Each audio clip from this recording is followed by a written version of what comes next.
केंद्रीय स्वास्थ्य मंत्री ने कहा कोविड के टीके सुरक्षित और कारगर। उन्होंने टीकाकरण को जन आंदोलन का रूप देने की अपील की।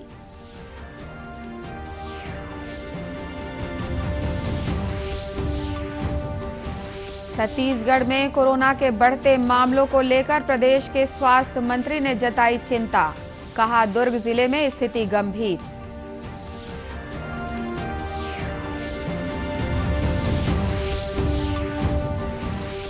छत्तीसगढ़ की महाराष्ट्र सीमा से लगे गढ़चिरौली में सुरक्षा बलों के साथ हुई मुठभेड़ में 43 लाख रुपए के 5 इनामी माओवादी मारे गए।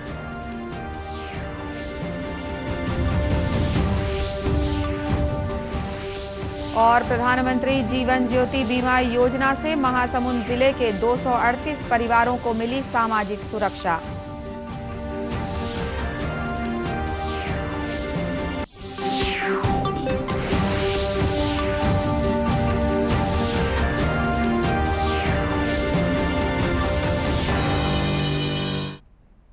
नमस्कार, आप देख रहे हैं दूरदर्शन समाचार। मैं हूं अनुराधा दुबे और अब समाचार विस्तार से।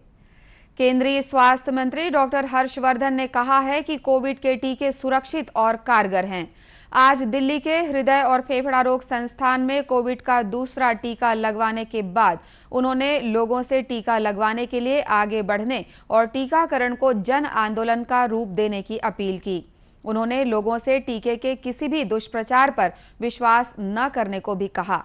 डॉक्टर हर्षवर्धन ने कहा कि दूसरा डोज लगाने के बाद भी कोविड नियमों का पालन करना जरूरी है। कि दूसरी डोज लेने के भी लगभग 2 हफ्ते के बाद शरीर में पर्याप्त एंटीबॉडीज डेवलप होती हैं। इसलिए वैक्सीनेशन ले लिया, उसके बाद आपको लापरवाही करने का कोई सर्टिफिकेट नहीं मिलता है।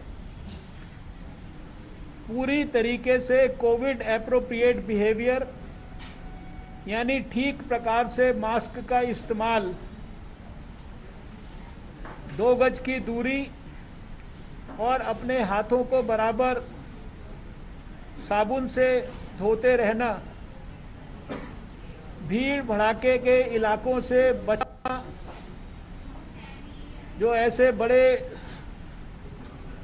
डिजीज को बड़े पैमाने पर स्प्रेड करने वाले मैसिव स्प्रेडर इवेंट्स जो होते हैं जगह जगह पर, उनमें जहां तक हो सके हम शिरकत ना करें। इस बीच देश में अब तक 6 करोड़ 11 लाख से ज्यादा लोगों को कोविड के टीके लगाए जा चुके हैं। स्वास्थ्य और परिवार कल्याण मंत्रालय ने बताया कि अब तक 5,82,000 से अधिक लोगों को टीका लगाया गया है। वहीं कोविड से स्वस्थ होने की दर 94.18% तक पहुंच गई है। मंत्रालय ने कहा कि पिछले 24 घंटों के दौरान 37,000 से अधिक रोगी स्वस्थ हुए हैं। इसके साथ ही स्वस्थ होने वालों की संख्या बढ़कर 1 करोड़ 13 लाख हो गई है। भारतीय आयुर्विज्ञान अनुसंधान परिषद ICMR ने कहा कि अब तक कुल 24 करोड़ 26 लाख 50 हजार से भी ज्यादा कोविड नमूनों की जांच की जा चुकी है। कल 7,85,864 नमूनों की जांच की गई। इस बीच छत्तीसगढ़ में पिछले 24 घंटों के दौरान 1,423 मरीज कोरोना पॉजिटिव पाए गए हैं। वहीं 18 लोगों की कोरोना से मौत हुई है। अब तक 3,41,516 पॉजिटिव मरीजों में से 3,17,000 मरीज स्वस्थ हो चुके हैं। वर्तमान में 20,181 सक्रिय मरीज विभिन्न अस्पतालों में अपना उपचार करा रहे हैं। प्रदेश के स्वास्थ्य मंत्री TS सिंहदेव ने कहा कि दुर्ग जिले में सक्रिय मरीजों की संख्या बढ़ी हुई है और स्थिति बहुत गंभीर है।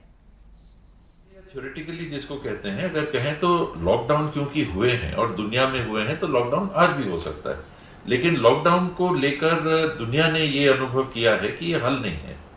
बहुत गंभीर स्थिति बन गई। तो मान लीजिए कि पिछले कल का जो आंकड़ा है कम टेस्टिंग का, दुर्ग का 45.94 दिखा रहा है पॉजिटिविटी, 46 कि हर 100 में से करीब करीब हर 2 व्यक्ति में से 1 व्यक्ति पॉजिटिव आ रहे हैं। तो ये तो बहुत गंभीर स्थिति हो गई। पर क्योंकि टेस्टिंग कम, ऐसी स्थिति अगर बनेगी तो लॉकडाउन के लिए सरकार को जरूर सोचना चाहिए। अगर ऐसी स्थिति सामान्य रूप से बनी, ये तो एक दिन का आंकड़ा है, मुझे नहीं लगता, फिर भी दुर्ग 30% से ऊपर चल रहा है, ये अच्छे संकेत। वहीं प्रदेश में 1 अप्रैल से कोरोना टीकाकरण का तीसरा चरण शुरू हो रहा है। पहले चरण में कोरोना वॉरियर्स, दूसरे चरण में वरिष्ठ नागरिकों को टीके लगाए गए हैं। अब 45 वर्ष से अधिक उम्र के 58,66,600 लोगों को टीके लगाए जाएंगे। इसके लिए स्वास्थ्य विभाग ने अपनी तैयारियां पूरी कर ली हैं। राज्य सरकार ने टीकाकरण का सरलीकरण किया है। इसके तहत अब 45 वर्ष से अधिक उम्र के लोगों को टीका लगाने के लिए किसी भी तरह के प्रमाण पत्र की आवश्यकता नहीं होगी। छत्तीसगढ़ की महाराष्ट्र सीमा से लगे गढ़चिरौली में सुरक्षा बल और माओवादियों के बीच मुठभेड़ में पुलिस ने 43 लाख रुपए के इनामी 5 माओवादियों को मार गिराने में सफलता हासिल की है। इन सभी के शव पुलिस ने बरामद कर लिए हैं। गढ़चिरौली के पुलिस अधीक्षक अंकित गोयल ने इस संबंध में बताया कि मालेवाड़ा पुरखेड़ा क्षेत्र के खोबरामेड़ा के जंगलों में माओवादियों की मौजूदगी की सूचना मिलने पर पुलिस बल को जंगल की ओर रवाना किया गया था। बाद में सुरक्षा बलों के साथ हुई मुठभेड़ में 5 माओवादी मारे गए। नक्सल दलम खोबरामेंडा के आसपास जंगल परिसर में छुपे हुए हैं। वो इन्फॉर्मेशन मिलने के बाद हमने additional SP operations Manish Kalwania इनके नेतृत्व में C60 पथक उस भाग में भेजे थे और वहाँ पर उस एरिया में सर्च करते समय वहाँ पर जो 40-50 नक्सल थे उन्होंने हमारी पुलिस पार्टीज़ के ऊपर फायर किया।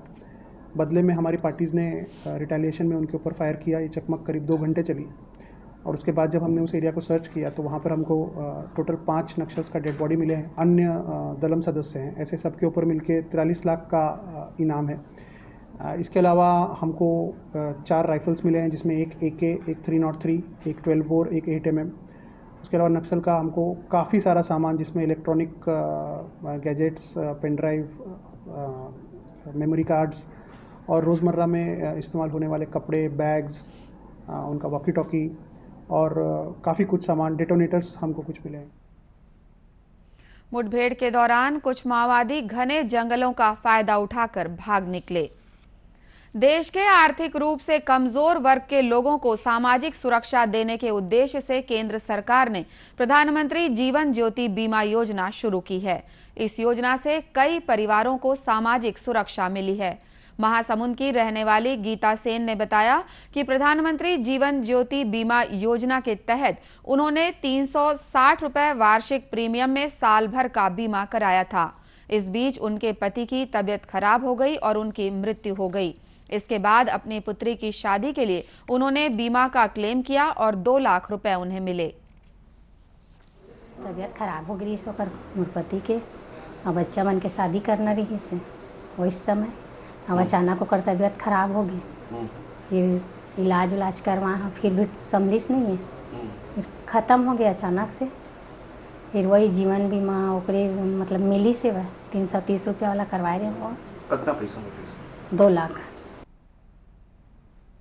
एक अन्य हितग्राही ग्राम बेलटुकरी निवासी द्रौपदी बघेल ने बताया कि सड़क हादसे में उनके पति संतोष बघेल की मृत्यु के बाद प्रधानमंत्री जीवन ज्योति बीमा योजना के तहत उन्हें सामाजिक सुरक्षा मिली।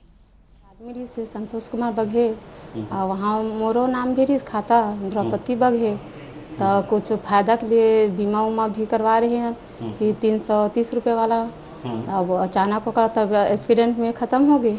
तब हमारा फायदा मिली से 2 लाख के घर खर्चा भी करे हैं और लागा भी करे हैं और ये बर बिहाव खर्चा पानी सब कुछ बहुत फायदा मिले समय।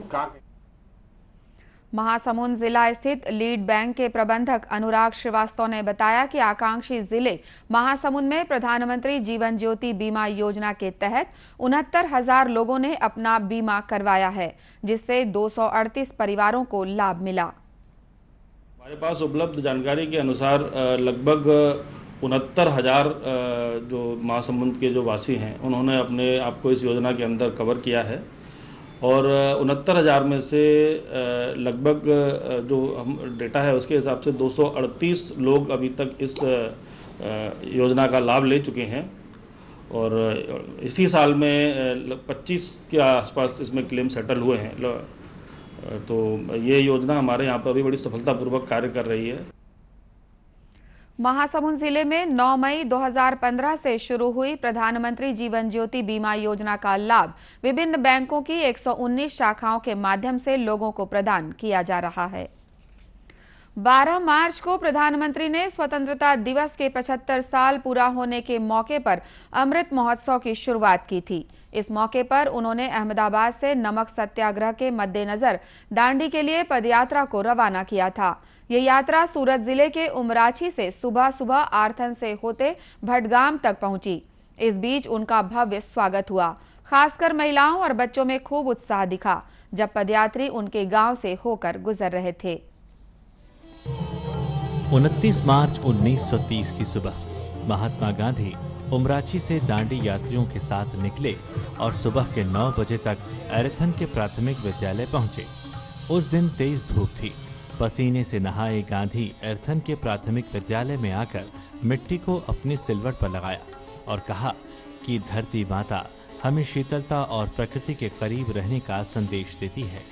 उसी मार्ग से दांडी यात्रा पर निकले पदयात्री प्राथमिक विद्यालय एरथन पहुंचे, जहां महात्मा गांधी और भारत माता के वेश में बच्चे बच्चियों ने उनका स्वागत किया। गांधी ने शाला, धर्मशाला और तालाब का किनारा, ये 3 चीज पसंद किया है यात्रा दरमियान में। और यहाँ पर जब आए जबरदस्त गर्म था, तो उस गर्मी से बचने के लिए उन्होंने मिट्टी उठाई और पूरी मिट्टी को माथे पे मलते हुए कहा ये चंदन जैसा है, और ठंडक महसूस की उन्होंने। एरथन से पदयात्री भटगाम तक पहुंचे, जहां पहुंचकर गांधी जी ने रात्रि विश्राम किया था। स्थानीय गांधीवादी ईश्वर भाई पटेल बताते हैं कि गांधी जी को भटगाम तक आने में अंधेरा हो गया था। उत्साही लोग अपने सर पर पेट्रोमैक्स लाइट लेकर गांधी को यहां लाए थे। हालांकि गांधी जी इस व्यवहार से नाराज हो गए थे। उन्होंने साथियों के साथ तेज चलकर भटगांव में रात्रि विश्राम किया और 2 स्थानीय सत्याग्रहियों से बात की। बापू का स्पष्ट संदेश था कि प्रकृति के जितने करीब रहोगे उतने समस्याओं से दूर रहोगे। भारत की माटी चंदन है और उससे तिलक करना चाहिए, ये बापू का स्पष्ट संदेश था। अपने देश से प्रेम करने का आह्वान जो स्वामी विवेकानंद ने किया था कि सारे देवताओं को 100 साल तक भूल जाओ, सिर्फ भारत का आह्वान करो, भारत का पूजन करो, वही बापू के कर्तृत्व में हमें आज ही के दिन दिखा था 1930 को। गांधी के बताए मार्ग पर चलते पदयात्री भटगाम पहुंच चुके हैं। स्वागत में स्थानीय लोग काफी संख्या में जुटे हैं। महिलाएं सड़क के दोनों किनारे हाथ जोड़े खड़ी हैं। छोटी छोटी बच्ची सलामी देते वंदे मातरम और भारत माता की जय का शंखनाद कर रही हैं। पदयात्रियों के स्वागत और सांस्कृतिक संध्या में हिस्सा लेने गुजरात सरकार के केंद्रीय जल मंत्री कुंवर जी भाई बावरिया भी पहुंचे हैं।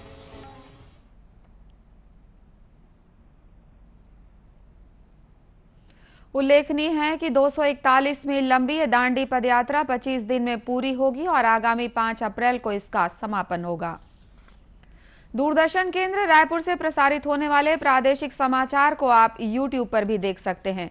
हमारे YouTube channel Chhattisgarh DD news पर प्रादेशिक समाचार उपलब्ध रहेंगे। YouTube चैनल का लिंक और QR कोड आप स्क्रीन पर देख सकते हैं। अपने एंड्रॉयड फोन से QR कोड स्कैन कर आप छत्तीसगढ़ डीडी न्यूज लिंक पर जा सकते हैं। इसके अलावा छत्तीसगढ़ डीडी न्यूज फेसबुक और ट्विटर पर भी उपलब्ध है। अंत में मुख्य समाचार एक बार फिर। केंद्रीय स्वास्थ्य मंत्री ने कहा, कोविड के टीके सुरक्षित और कारगर। टीकाकरण को जन आंदोलन का रूप देने की उन्होंने अपील की।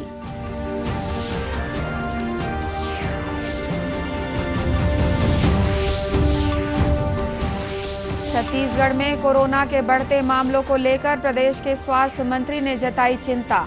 कहा, दुर्ग जिले में स्थिति गंभीर।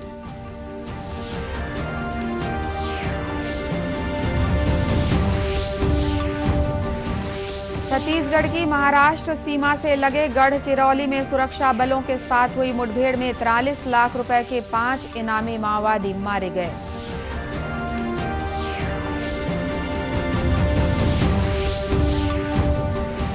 और प्रधानमंत्री जीवन ज्योति बीमा योजना से महासमुंद जिले के 238 परिवारों को मिली सामाजिक सुरक्षा।